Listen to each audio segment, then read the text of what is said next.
Assalamualaikum warahmatullahi wabarakatuh. Alhamdulillahirabbil alamin wassalatu wassalamu ala asrofil anbiya'i wal mursalin wa ala alihi wa ashabihi ajmain. Rabbi shrah li sadri wa yassir li amri wahlul 'uqdatam min lisani yafqahu qawli. Allahumma sholli ala sayidina Muhammad wa ala ali sayidina Muhammad. La haula wala quwwata illa billahil aliyyil azim.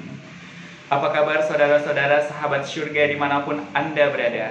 Jumpa lagi bersama saya. Kali ini saya akan membawakan tema yang berjudul Wabah sebagai ujian bagi orang yang beriman.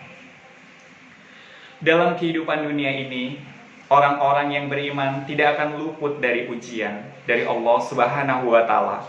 Dalam menghadapi ujian tersebut, orang-orang yang beriman tentu harus meningkatkan rasa kesabaran.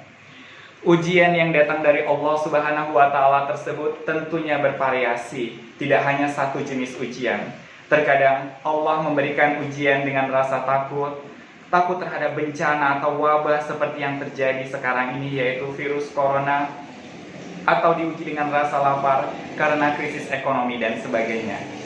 Allah Subhanahu wa Ta'ala telah mengisyaratkan secara garis besar ujian tersebut dalam firman-Nya Quran Surat Al-Baqarah ayat 155 yang berbunyi, A'udzubillahi minasyaitonirrajim, Bismillahirrahmanirrahim, walanabluwannakum bisyai'im minal khawfi wal ju' wa naqsin minal amwali wal anfusi was samarat wa basyiris sabirin. Shadaqallahul azim. Yang artinya, dan sungguh akan kami berikan cobaan kepadamu dengan sedikit kelaparan, rasa takut, kekurangan harta, jiwa, dan buah-buahan, dan berikanlah berita gembira kepada orang-orang yang bersabar. Begitulah orang-orang beriman terkadang diuji dengan kesenangan dan terkadang dengan kesedihan. Ketika diuji dengan kesenangan, hendaklah meningkatkan rasa syukur kita kepada Allah Subhanahu wa Ta'ala.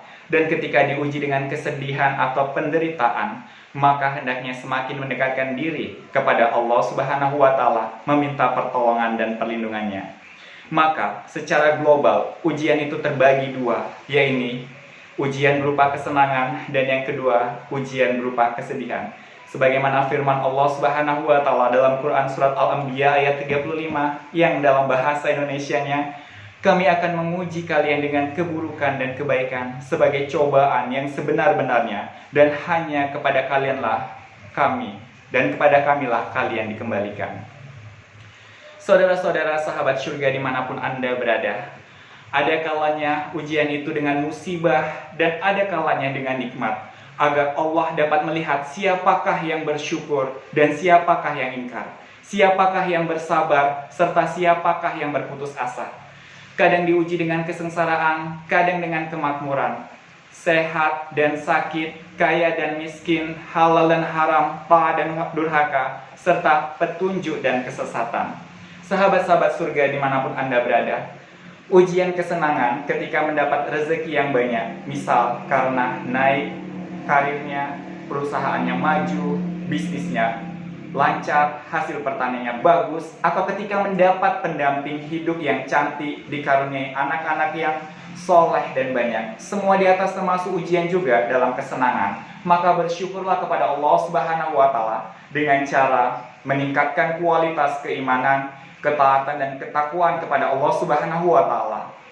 Jangan sebaliknya, justru berperilaku sombong dan tidak mau bersyukur. Bersyukur dengan cara meningkatkan kualitas keimanan, ketaatan dan ketakwaan kepada Allah Subhanahu wa Ta'ala. La in syakartum lazidanakum wa la in kafartum inna azabi lasyadid.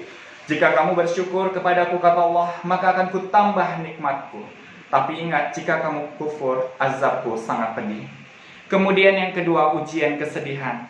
Nah, kesedihan adalah sesuatu yang tidak diharapkan oleh setiap manusia.